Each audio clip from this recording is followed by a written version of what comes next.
Assalamualaikum warahmatullahi wabarakatuh. Alhamdulillahirrahmanirrahim. Wassalatu wassalamu ala sayyidina Muhammadin khataman nabiyyin wa ala alihi wa sahbihi ajma'in, amma ba'du.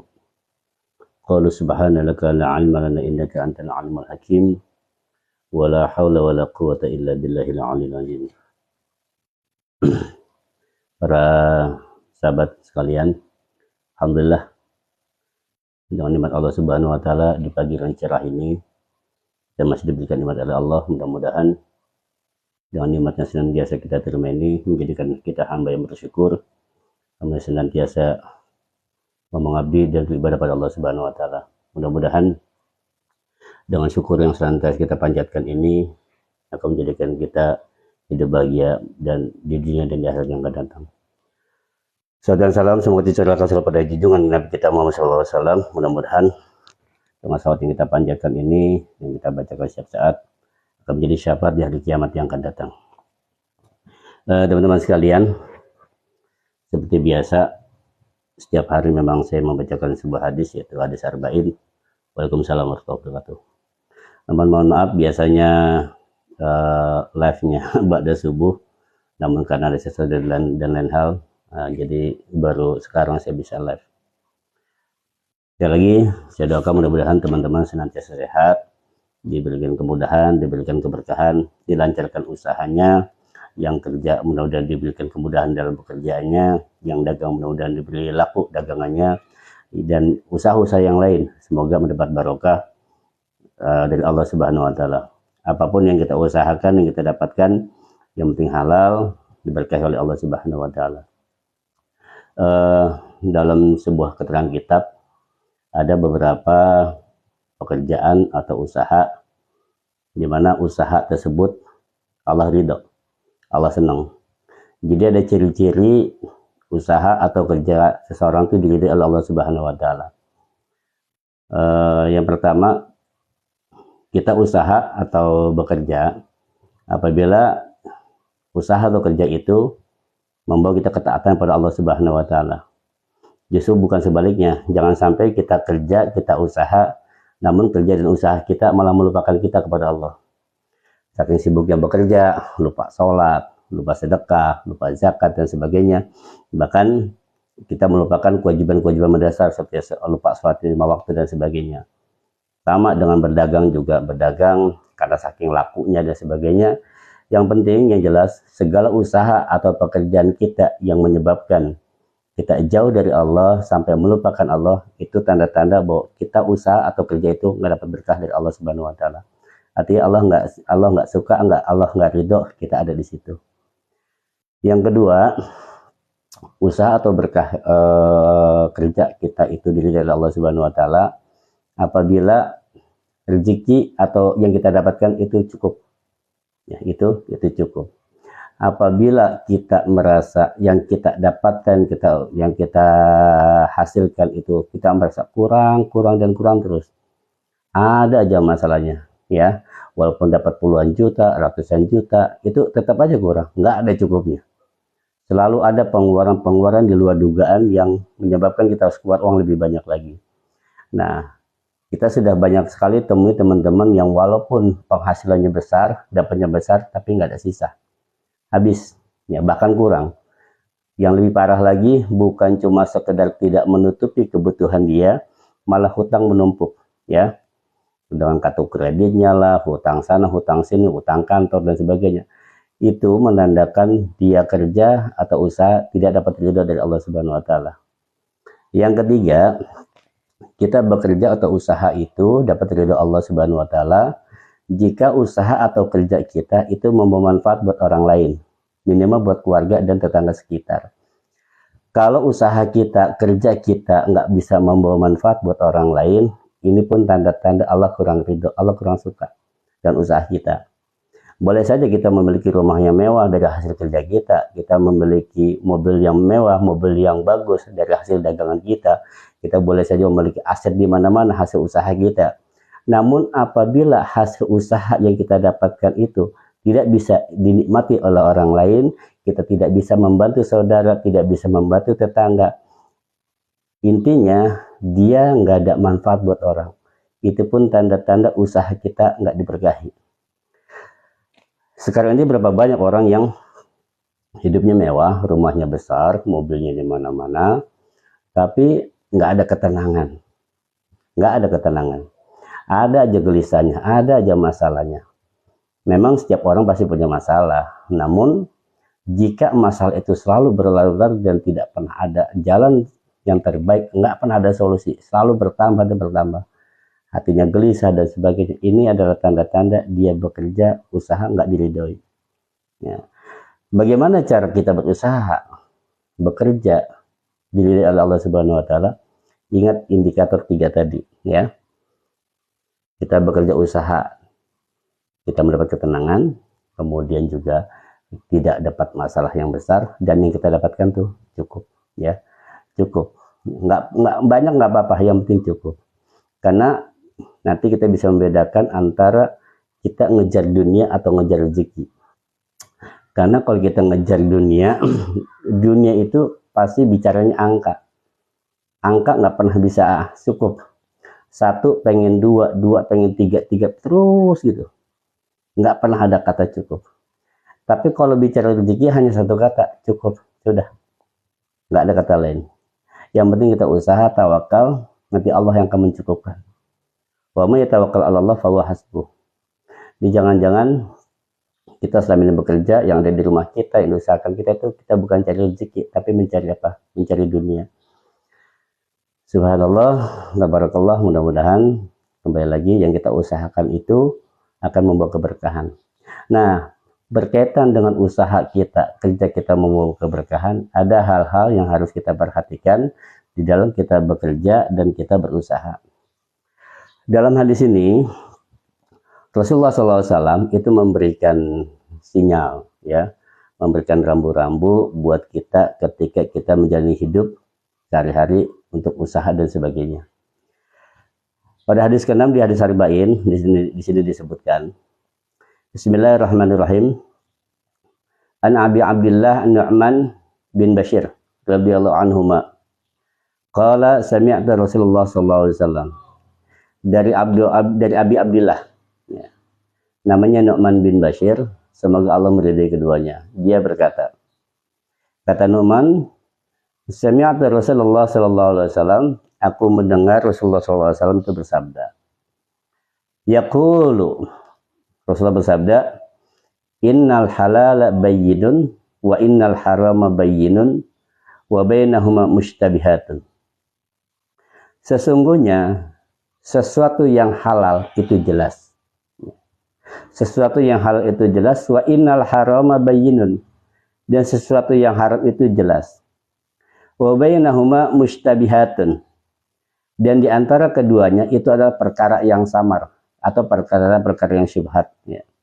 Jadi di dalam hidup ini, baik kita bekerja, berusaha, baik itu segi makanan, baik benda maupun pekerjaan, atau ada 2 hal. Yang halal itu jelas, yang haram jelas. Contoh yang halal jelas, yang halal itu banyak, ya, kayak makanan. Contoh binatang yang halal jelas, ayam, sapi, kambing, itu jelas, ya. Kalau yang haram jelas apa? Babi, anjing, itu jelas, ya.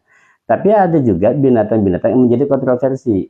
Contoh misalkan kepiting, ya, itu masih dalam kontroversi. Ada ulama yang mengatakan boleh, ada yang mengatakan tidak. Nah, itu dari segi benda, makanan atau binatang. Sama di dalam pekerjaan pun demikian, ya. Ada pekerjaan-pekerjaan yang jelas halal, ya, yang jelas halalnya seperti halnya berdagang, kemudian juga bekerja dan sebagainya. Ada pekerjaan yang haram, mencuri, ya, kemudian lagi membunuh, membegal, itu haram. Nah, tapi ada juga pekerjaan-pekerjaan yang syubhat, ya. Halal enggak, kemudian haram juga enggak, ya. Misalkan lagi contohnya, misalkan kita bekerja di sebuah tempat riba, misalkan di sebuah lembaga perkreditan yang jelas-jelas itu adalah tempatnya riba. Nah, ini jadi syubhat nih, ya. Kalau dia bekerja, dia dapat uangnya jelas dari situ. Apalagi dia bekerja di sebuah perusahaan minuman keras misalkan. Bekerjanya halal, mencari rezekinya benar, gitu kan. Tapi sumber dia mendapatkan rezeki itu dari mana? Nah itu ya. Kemudian di perbankan pun sama ya. Karena tidak semua produk bank itu haram. Ada produk bank yang halal. Contoh kayak misalkan kita nabung. Yang haram itu kan bunganya, ya kan? Karena tidak semua produk bank itu haram. Ada juga yang halal. Makanya tempat-tempat seperti itu ada tempat-tempat yang subhat. Nah, sesuatu yang tidak jelas halalnya, tidak jelas haramnya, itu disebutnya syubhat. Disebutnya syubhat. Dilanjutkan, la ya'lamuhunna katsirun minan nas. Tidak ada yang mampu, tidak ada yang tahu bisa membedakan secara pasti halal dan haram, kecuali hanya sedikit. Ya. Hanya orang-orang yang mempunyai ilmu yang cukup, kapabilitas yang cukup, yang bisa menentukan ini halal atau haram. Jadi dalam hal ini, tidak semua orang boleh berfatwa. Tidak semua orang boleh menghukumkan, oh ini halal, ini haram. Sementara kapasitas keilmuannya dia nggak punya. Ya. Apalagi kalau sudah bicara halal dan haram, ini bicara hukum. Orang yang tidak paham hukum-hukum fikih, tapi dia dia menghukumkan sebuah hukum, mengistimbatkan hukum, ini resikonya besar. Resikonya sangat besar. Ketika dia memvonis segala sesuatu tidak berdasarkan hukum, ini ada konsekuensi yang dia tanggung. Kenapa? Dari fatwa yang dia keluarkan akan banyak melibatkan manusia yang terlibat. Terlibat artinya apa? Yang tercebur, ya. Misalkan dia bilang sesuatu ini belum jelas hukumnya, dia bilang aja halal, padahal itu belum ketahuan. Makanya para para ulama-ulama ya, itu ketika mengistimbatkan hukum itu nggak sembarangan, ya. Kita mungkin dengan kapasitas keilmuan kita yang nggak seberapa, jangan mentang-mentang ada dalil balighu ani walau ayat, sampaikan dari walaupun satu ayat, semua di-share, apa-apa di-share. Kita nggak lihat dulu ini efeknya bagaimana, hukumnya bagaimana. Dalam menentukan hukum itu, seorang mujtahid itu harus memiliki keilmuan yang cukup, ya. Ilmu nahwunya bagus, sorofnya nguasain, belum ilmu mantik, ilmu tafsir, ilmu ulumul hadis, banyak, ya. Paling enggak ada belasan ilmu yang harus dia kuasai untuk bisa mengistimbatkan sebuah hukum ini halal atau haram. Ya, ini halal atau haram. Apalagi pada sesuatu perbuatan yang enggak jelas dalilnya. Enggak jelas dalilnya. Misalkan nih, mohon maaf nih yang dari dulu sampai sekarang berkembang itu kan enggak pernah sembuh sampai sekarang, penyakitnya dari zaman penjajah Belanda tuh. Bahkan dari zaman dulu. Ya, sebelum Indonesia ini ada, ya kayak masalah kunut, masalah tarawih 11 atau 23, kemudian lagi masalah tahlilan, maulidan dan sebagainya, yang kalau kita tidak teliti dan tidak hati-hati mengistimbatkan hukum itu akan terjebak, ya, akan terjebak. Ketika kita menghukumi seseorang itu dengan sesuatu ente bidah, ente kafir, ente musyrik, nah ini hati-hati. Kata Rasulullah, barang siapa yang menuduh seseorang kafir, ya, dia khawatirkan tujuan itu akan berbalik kepada dirinya. Dia khawatirkan tujuan itu berbalik kepada dirinya. Makanya sangat hati-hati, apalagi bicara masalah halal dan haram, ini harus hati-hati. Nah, ketika kita menemukan sesuatu yang subhat, nah, yang halal nggak jelas, haram yang nggak jelas, Rasulullah ngasih pegangan. Apa kata Rasulullah? Pokoknya kalau kamu ketemu yang halal nggak jelas, haram nggak jelas, hukumnya yang subhat-subhat, yang cuma orang-orang tertentu saja yang tahu, kata Rasulullah, famanit taqasyubahati istabra lidinihi wa irdihi. Kata Rasulullah, ya, barang siapa yang berhati-hati, ya, takut, ya, atau dia menjaga, barang siapa yang menjaga diri dari hal-hal yang subhat, maka dia telah menjaga agama dan kehormatannya. Jadi kata Rasulullah, kalau ketemu barang-barang yang subhat, perkara-perkara yang subhat, pekerjaan-pekerjaan yang subhat, jangan deh, ya, tinggalin. Tinggalin. Kenapa? Karena khawatir, ya, khawatir subhat itu nantinya akan jatuh kepada yang haram. Ya, syubhat akan jatuh kepada yang haram. Kemudian orang yang menjaga diri dari sesuatu yang syubhat, berarti dia telah menjaga agamanya, telah menjaga keimanannya, telah menjaga keislamannya, dan kehormatan agamanya. Jadi jangan sampai sesuatu yang kita bablas saja, hajar terus gitu kan. Nah orang-orang lain nanti akan melihat, kok begitu ya, kok semuanya dihajar ya, padahal hukumnya belum jelas. Nah kemudian lanjut kata Allah, kata Rasulullah, waman waqa'a fi syubhatin waqa'a fil haram karra'i yar'a haulal hima.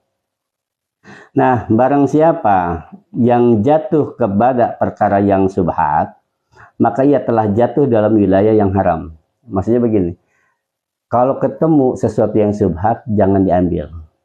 Jangan diambil. Kenapa? Karena khawatir yang syubhat itu akan jatuh kepada yang haram. Lebih baik kita menjaga diri, istilahnya kita warok. Nah, ada sifat namanya sifat warok. Warok itu menjaga ya. Menjaga, jangan sampai sesuatu yang gak jelas ini kita ambil. Contoh begini, kita nemu barang nih, lagi jalan, terus nemu barang, itu kan sesuatu yang syubhat, ya, diambil bukan miliknya, nggak diambil takutnya nanti hilang. Nah ini sebutnya lukotoh ya, atau kita lagi jalan ada buah jatuh, kita ambil, ini bukan punya kita makan, ini bukan hak kita. Atau nemu barang, nemu dompet atau apapun yang sifatnya bukan punya kita, yang nggak jelas halalnya, haramnya juga nggak jelas. Nah ini ya, ini sesuatu yang syubhat. Makanya lebih baik hati-hati kalau kita nemu barang nih, nah dia khawatirkan kita nggak bisa menjaga barang itu, kita nggak bisa mengembalikan dan sebagainya, lebih baik nggak usah diambil. Kenapa? Karena ketika kita ambil walaupun niatnya mengamankan, tetapi kita nggak ada kapasitas untuk bisa mengembalikan, nah kita beresiko. Kalaupun mau diambil, sarannya kita serahkan kepada pihak yang berwenang, entah kepolisian, entah siapa. Nanti kamu umumkan kita umumkan, barang siapa yang kehilangan dompet, hubungi nomor ini, diumumkan. Ini nanti ada aturannya. Dalam Islam ada aturan yang namanya lukotoh ya, barang temuan. Kemudian juga pekerjaan-pekerjaan yang nggak jelas nih, kayak zaman sekarang kan gitu Pak, yang nggak jelas gitu kan. Apalagi zaman sekarang yang penting sebuah uang, hedon. Hidup hedon itu sudah nggak jelas. Kayak misalkan gini, bikin konten-konten, mohon maaf ya, bikin konten boleh, gitu kan. Tetapi konten itu bisa menjadi sesuatu yang haram apabila isinya, kontennya itu tidak mendidik, bahkan menyesatkan orang. Contoh menyesatkan orang ya, dia memprovokasi dan sebagainya, membuat propaganda yang akhirnya menyulut emosi orang dan berbuat anarkis serta pidana. Ada juga yang syubhat. Contoh, mohon maaf sekali lagi, ini yang pada joget-joget tuh, ya, yang joget-joget di sinilah. Hak orang untuk hidup senang, boleh, hak orang untuk hidup senang. Tapi berjoget di depan umum yang orang tidak berhak melihatnya, itu sesuatu yang haram. Itu nggak boleh. Makanya kemudian juga apa yang kita buat di tok-tok nih, kita buat itu, kita joget-joget, itu kan tersimpan. Entah nanti berapa tahun yang akan datang, apa yang kita lakukan itu dilihat oleh anak kita, mungkin nanti kalau memang ini masih ada aplikasi ini, oleh cucu kita, nanti dilihat oleh tetangga kita, oleh Pak RT dan sebagainya, oleh guru kita. Nah ketika sudah itu terjadi, orang yang tadi hormat kepada kita itu langsung jatuh harga dirinya. Makanya yang bisa menghormati diri kita ya diri kita sendiri, bukan orang lain. Kalau Anda ingin dihormati, hormati diri Anda. Contoh cara berpakaian. Kalau Anda ingin dihormati oleh orang, perbaikilah cara berpakaian. Ya, perbaiki cara berpakaianmu. Saya tidak menyalahkan orang membuat konten, tidak. Cuma ketika kita membuat konten itu, kita perhatikan efeknya bagaimana. Kedepannya seperti apa. Buat diri kita dan sebagainya. Manfaatnya ada atau enggak? Kalau memang tidak ada manfaatnya, lebih baik gak usah. Kalau cuma hanya untuk memperlihatkan aurat kita, pinggul kita dan sebagainya, ya mungkin kita senang. Nah, ketika kita senang mempertontonkan tubuh kita dan sebagainya, itu berarti penyakit. Ya, ada jangan sampai nanti kena penyakit apa tuh mempertontonkan aurat dan sebagainya. Itu luar biasa. Sebisa mungkin jangan sampai ya kita mau umur udah tua, udah nenek-nenek, udah aki-aki, joget-joget di depan kamera. Aduh ya Allah ya garing. Cucu ngelihat, ketika cucunya ngelihat kakeknya kayak gitu, neneknya kayak gitu, emaknya kayak gitu, ada kemungkinan besar dia akan meniru. Kalau ibunya cuma goyang-goyang dong, mungkin anaknya lebih parah. Mungkin lebih parah. Karena kembali lagi bahwa yang namanya orang tua itu menjadi panutan. Karena sifat anak itu imitasi. Apa sih imitasi? Sifat anak itu dia akan meniru. Akan meniru apa yang dilihat. Yang dilihat orang tuanya kayak gitu, bapaknya kayak gitu, anaknya kayak gitu, mungkin nanti dia akan lebih parah. Ada peribahasa bilang, guru kencing berdiri, murid kencing berlari. Waalaikumsalam warahmatullahi wabarakatuh. Salam santai pagi juga. Nah, jadi intinya ketika kita mendapatkan sesuatu yang syubhat, ya, sesuatu yang syubhat, jangan diambil. Bebek tinggalkan, karena takutnya nanti jatuh pada hukum yang haram. Kemudian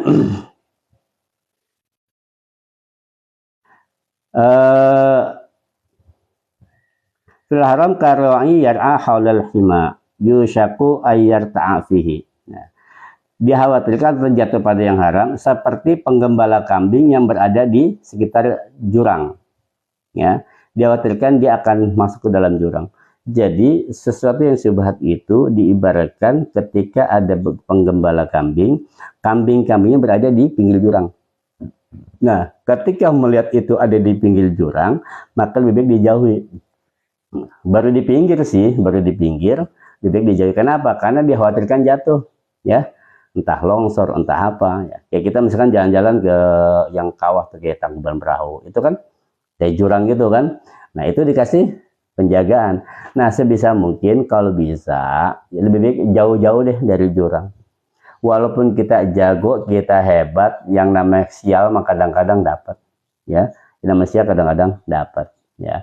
Nah, sama ketika menemukan sesuatu yang syubhat, baik barang maupun pekerjaan dan sebagainya, lebih baik ditinggalkan. Kenapa? Karena khawatir kita akan terjatuh, akan nyemplung ke dalam sesuatu yang haram. Kemudian kata Rasulullah, ala wa inna likulli malikin hima. Ketahuilah bahwa setiap sesuatu, setiap raja, ala wa inna likulli malikin, setiap kerajaan, setiap raja itu memiliki daerah terlarang. Jadi setiap wilayah memiliki daerah larangan, ya. Kayak misalkan di rumah kita nih, ya, ada satu kamar yang nggak boleh dimasukin, itu daerah terlarang. Kemudian juga ada zona yang nggak boleh dimasukin. Kayak di istana itu nggak semua orang boleh masuk, ya. Nah, Allah itu seorang raja, Allah itu adalah raja di atas raja. Kerajaan itu tetap memiliki daerah larangan. Kemudian kata Rasulullah, ala wa inna himallahu maharimuhu. Ketahuilah bahwa daerah larangan Allah adalah hal-hal yang diharamkannya. Nah, jadi Allah itu telah memberikan semuanya kepada manusia untuk diolah dan dinikmati.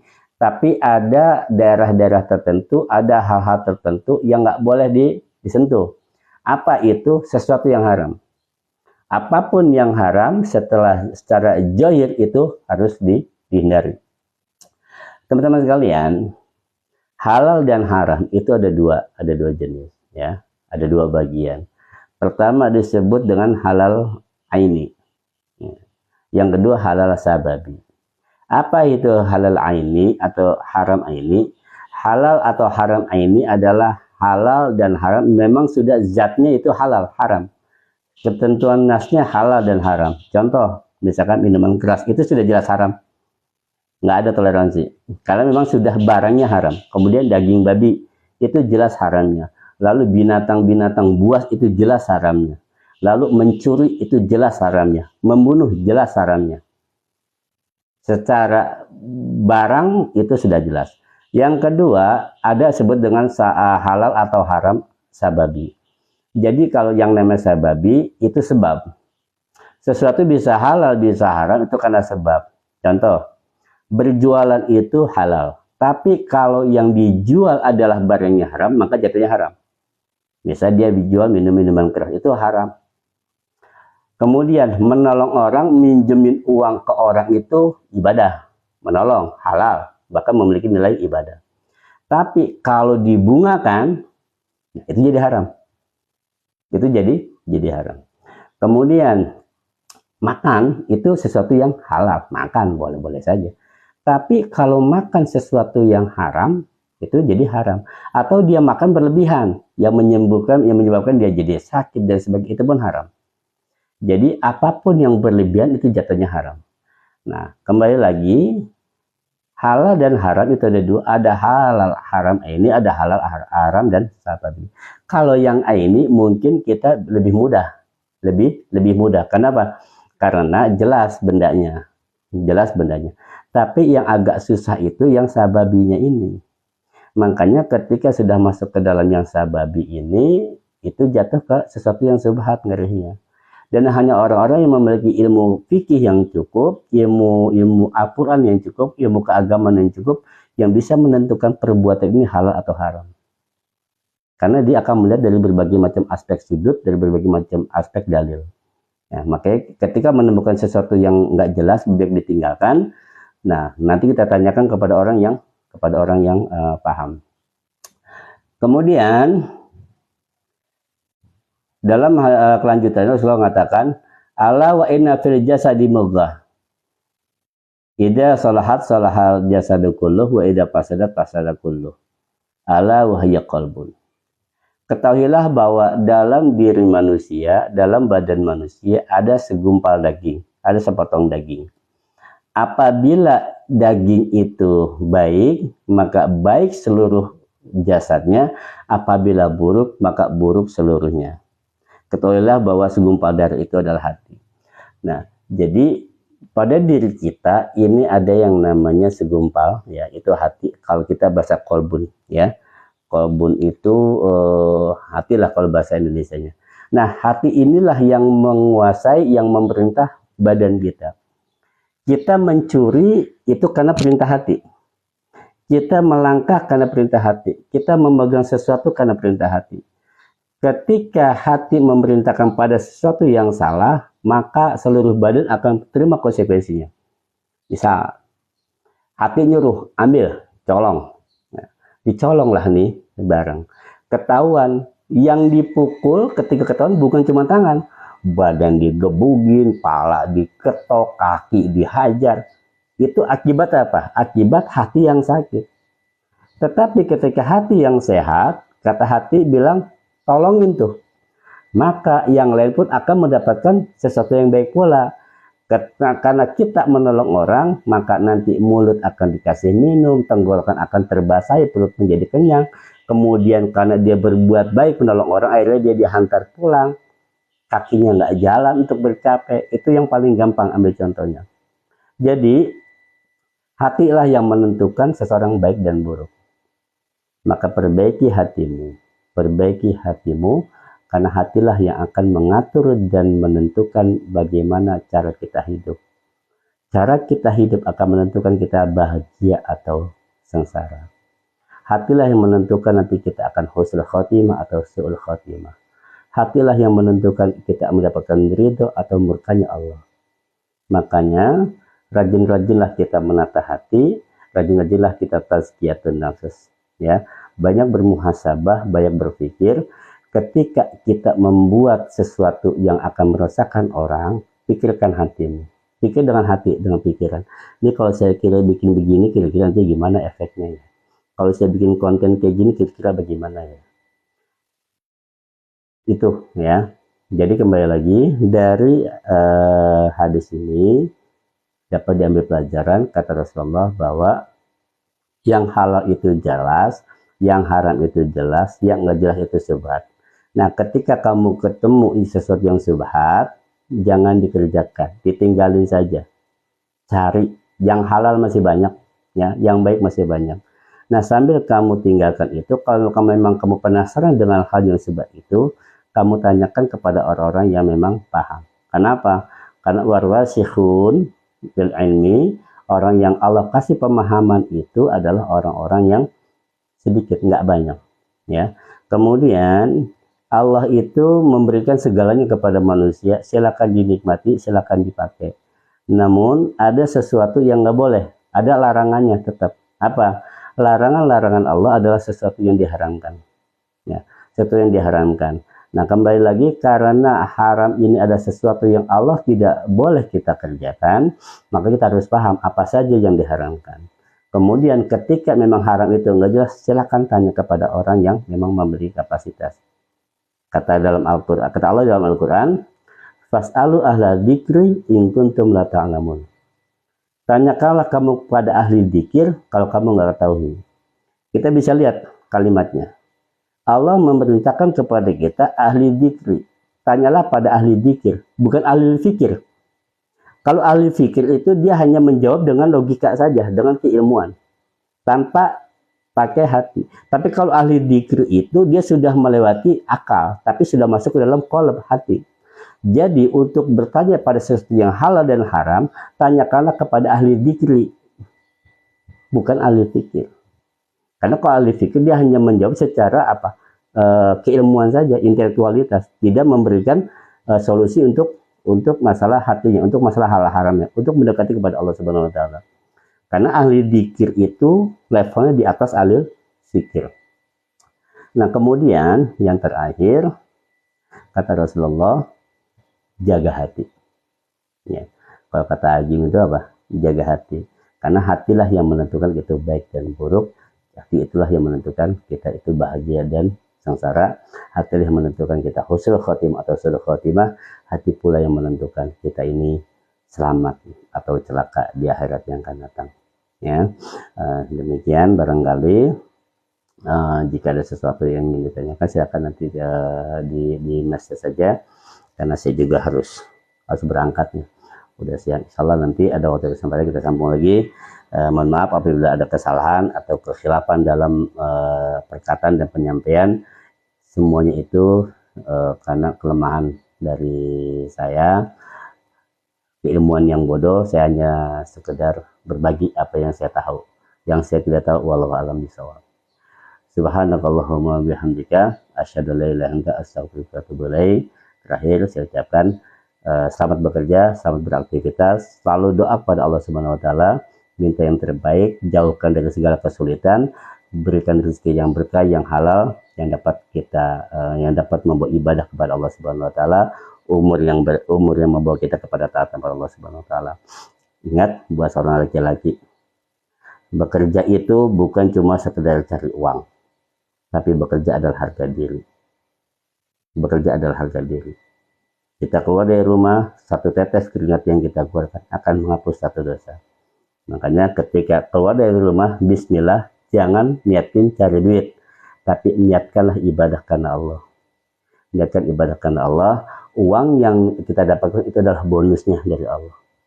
Jangan sampai kita kejar uang nggak dapat, pahala nggak dapat, dosa nggak diampuni, rugi bandar, rugi dua kali. Jadi semoga dari sekarang niatin dari rumah, bismillah saya mau ibadah, karena bekerja adalah ibadah. Niatin ibadah, insya Allah kalau kita niat ibadah, dosa kita terampuni, kemudian kita dapat pahala, Allah kasih bonus. Uang adalah bonus dari Allah. Jangan jadikan tujuan, tapi jadikan sebagai alat saja, sebagai bonus saja. Kalaupun kita nggak dapat uang hari ini, kita dagang nggak laku, ya sudah. Mungkin nanti Allah akan kasih ke yang lain. Nanti suatu saat kita akan bahas tentang masalah konsep rezeki, tentang masalah konsep bekerja yang baik.